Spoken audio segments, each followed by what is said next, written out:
Assalamualaikum warahmatullahi wabarakatuh.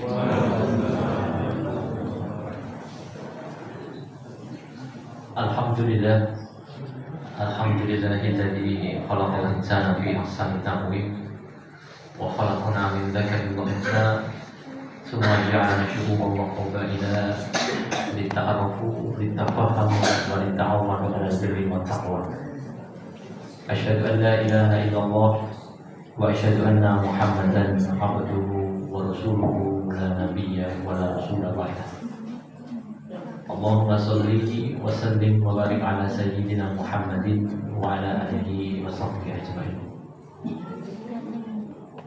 Ya ayyuhal hadirun, usikum wa nafsi bittaqwallah wa qad fazal muttaqun. Rabbi shrah li sadri wa yassir li amri wa hlul 'uqdatam min lisani yafqahu qawli. Jamaah ma'asyiral muslimin rahimakumullah. Yang pertama dan yang paling utama, marilah tak henti-hentinya kita panjatkan rasa syukur kita kehadiran Allah Subhanahu wa taala. Yang mana Allah telah luar biasa memberikan kita barokah hidayah serta nikmatnya. Hingga alhamdulillah sampai saat ini kita masih diperkenankan oleh Allah untuk menjalankan ritual-ritual ibadah di bulan Ramadan tahun ini. Semoga kita bisa tetap dan selalu istiqomah sampai akhir Ramadan nanti. Semoga di tahun depan pun kita masih diperkenankan oleh Allah untuk bertemu dengan bulan Ramadan. Amin. Salawat serta salam adalah selalu dan terus kita curahkan kepada junjungan kita Rasulullah Muhammad SAW, suri teladan kita yang akan kita nantikan syafaatnya di yaumil kiamat nanti. Semoga kita termasuk umat yang akan mendapatkan syafaatnya. Ibu bapak yang dirahmati oleh Allah, kita sebagai manusia kadangkala mencari ketenangan dalam hidup. Tidak dipungkiri saking banyaknya masalah di setiap episode kehidupan kita, banyak di antara kita yang mencari ketenangan dalam hidup ini. Segala sesuatu dicari. Bahkan mohon maaf, ada yang mencari ketenangan tapi justru melalaikan kewajiban dia kepada Allah Subhanahu wa taala, mengarah kepada kemaksiatan, mendekati hal-hal yang diharamkan oleh Allah Subhanahu wa taala. Maka di malam hari ini kami mencoba menyampaikan poin-poin penting bagaimana agar kita bisa menjalani hidup ini dengan ketenangan. Ada tips-tips agar kita memahami betul bagaimana agar setiap masalah dalam hidup kita ini bisa kita ubah menjadi bahan bakar untuk menangani. Jamaah ma'asyiral muslimin rahimahullah. Yang pertama, bahwa perlu kita memahami Allah Subhanahu wa taala sudah menetapkan kepada setiap hamba, setiap manusia, bahwa selama dia hidup, maka selama itu pula Allah akan memberikan ujian. Allah menyampaikan dalam Quran surah Al-Baqarah ayat 155. Bismillahirrahmanirrahim. Wa lanabluwannakum bisyai'in minal khawfi wal ju'i wa naqsin minal amwali wal anfusi was samawati wa basyiris sabirin. Wa lanabluwannakum bisyai'in, dan sungguh akan kami timpakan, akan kami cobakan kepada kalian bisyai'in, ya, dengan sesuatu. Jamaah, Allah itu ketika menyusun kata-kata dalam setiap kalimat di dalam Al-Quran itu bukan tanpa arti, bukan tanpa makna. Termasuk dalam ayat ini Allah meletakkan kata syai'in di ayat ini, yang maknanya ketika diterjemahkan dalam bahasa kita adalah sesuatu. Jadi sesuatu ini suatu hal yang sebenarnya kecil dibanding dengan apa? Dibanding dengan rahmat Allah yang selama ini kita terima.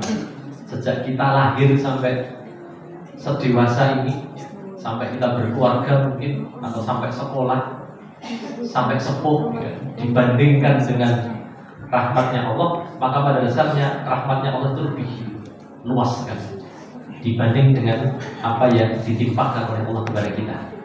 Maka Allah menggunakan istilah konotasi bisyai'in, dengan sesuatu hal yang sebenarnya kecil sekali. Wujudnya apa? Minal khaufi. Kadang kita merasa takut akan sesuatu, takut akan bencana, takut akan kehilangan seseorang, takut akan kehilangan pekerjaan, kehilangan harta dan lain sebagainya. Wal ju'i, dan kelaparan, ya.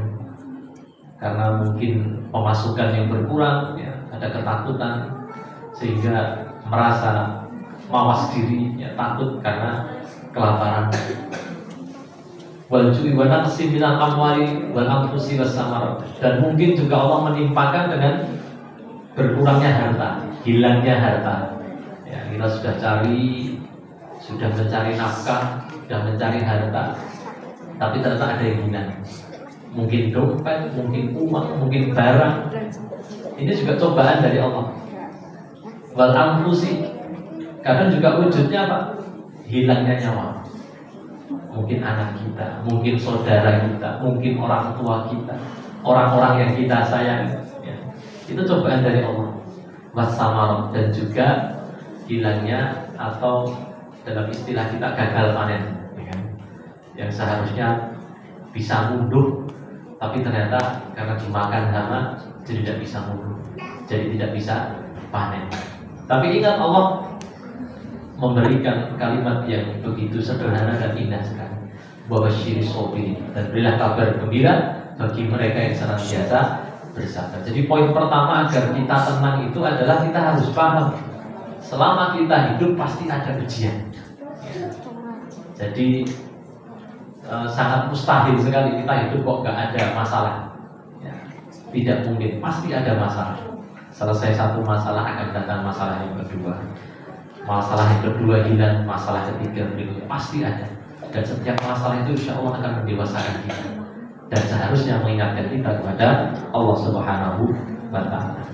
Kemudian yang kedua, Bapak yang dirahmati oleh Allah, bahwa di ayat yang berikutnya Allah juga sudah memberikan pengertian kepada kita bahwa alladzina idza asabatuhum musibatun qalu inna lillahi wa inna ilaihi raji'un.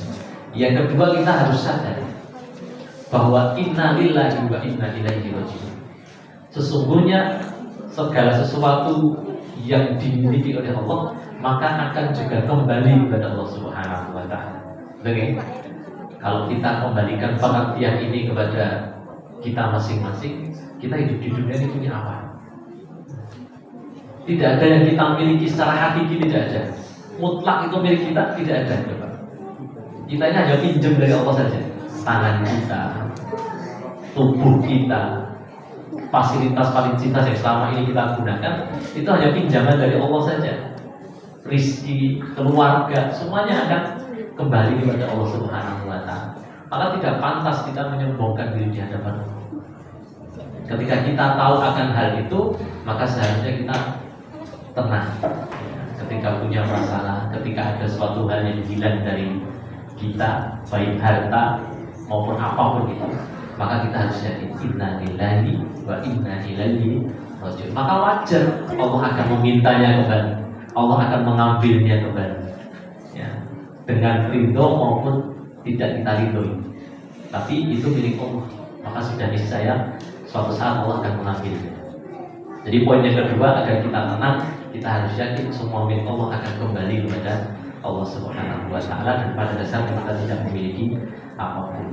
Kemudian yang ketiga, Bapak yang dirahmati oleh Allah, adalah dengan mensyukuri apa yang telah kita terima, apa yang telah kita miliki. Mungkin berbeda antara satu dengan orang yang lain, tapi perlu diingat Allah telah begitu besar memberikan nikmat yang luar biasa kepada kita. Nikmat yang kita butuhkan, mungkin bukan yang kita inginkan, tapi kita butuhkan, Bapak. Ya, nyawa, kita bisa bernafas, kita bisa mendapatkan rezeki setiap hari, ya, yang mungkin selama ini tidak pernah kita minta sama Allah, tapi Allah memberikan. Jarang sekali ya ada orang yang berdoa di malam hari minta sama Allah, ya Allah berikan saya jatah oksigen besok pagi. Padahal oksigen itu merupakan nikmat. Kita bisa menghirup udara segar setiap hari itu nikmat, tapi jarang sekali orang yang meminta kepada Allah seperti itu. Dan ini yang terkadang kita lalai untuk mensyukurinya. Maka Allah mengingatkan kepada kita. Banyak dari kita yang bingung caranya bersyukur. Piye caranya bersyukur itu? Allah mengingatkan dalam Quran surah Al-Kahfi ayat ke-37. Bagi mereka yang bingung caranya bersyukur, maka Allah dalam ayat ini ngeleh nih, jelentrepi dalam bahasa kita dengan kalimat kafarta billadzi khalaqaka min turabin tsumma min nutfatin tsumma sawwaka rajulan. Apakah kamu akan berbuat kufur kepada zat yang telah menciptakan dari tanah, kemudian menjadikan atau mengubahmu menjadi nutfah, lalu menjadikanmu menjadi manusia? Quran surah Al-Kahfi ayat 37. Jadi kita ini dilehni sama Allah. Baik, selama ini kok pemati ini kok, padahal kamu itu sudah saya ciptakan dari hal yang rendah, dari tanah, dari nutfah, menjadi nutfah kemudian menjadi manusia. Kenapa kamu kufur sama Allah Subhanahu wa Ta'ala? Jadi banyak dari kita yang menyombongkan diri, ya kurang bersyukur. Dia lupa bahwa Allah itu maha memberi. Allah telah menciptakannya dari barang yang mungkin tidak ada apa-apanya menjadi makhluk, diberikan tugas sebagai khalifah di muka bumi ini. Ya.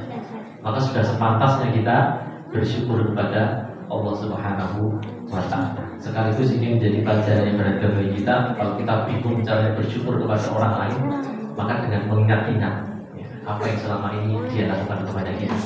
Ya, dengan cara ini Allah memberikan pendidikan bagi kita dengan mengingatkan lagi apa yang selama ini telah kita terima dari Allah Subhanahu wa Ta'ala. Dan terakhir, jamaah yang dirahmati oleh Allah, poin yang keempat adalah jangan pernah membanding-bandingkan nikmat yang kita terima dari Allah dengan nikmat yang diterima orang lain.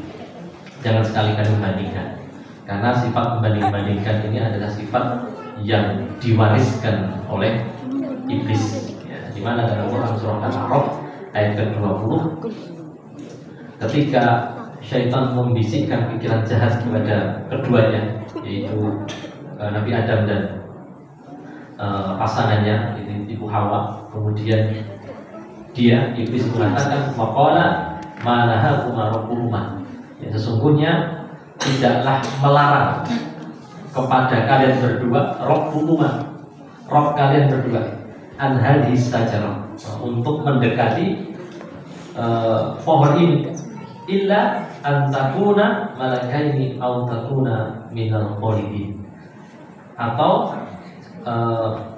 agar supaya kalian tidak menjadi seperti malaikat. Ya, malaikat kan punya tugas yang mulia. Kemudian agar supaya kalian tidak menjadi makhluk yang kekal.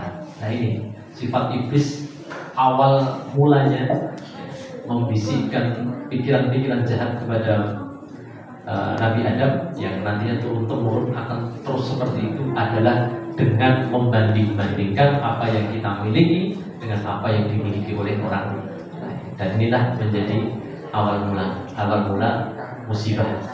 Ya. Mohon maaf, ya, jadi apa yang kita miliki pada dasarnya sesuai dengan porsi yang kita usahakan selama ini, dan itu sudah sesuai dengan apa yang diberikan oleh Allah Subhanahu wa Ta'ala kepada kita. Maka tugas kita hanya mensyukurinya saja. Kalau ada orang lain yang mendapatkan lebih, ya alhamdulillah, kita patut bersyukur, ikut mensyukuri juga. Ya, kalau kita punya lebih dibanding dengan orang lain, maka itulah tandanya kita harus mau berbagi kepada orang lain. Kita keluarkan sebagian harta kita untuk kepentingan orang lain yang mungkin membutuhkan. Maka dengan begitu kita bisa tenang, tidak membanding-bandingkan apa yang dimiliki orang lain terhadap apa yang kita miliki. Itu mungkin apa itu yang bisa kami sampaikan. Kurang dan lebihnya kami mohon maaf. Assalamualaikum warahmatullahi wabarakatuh.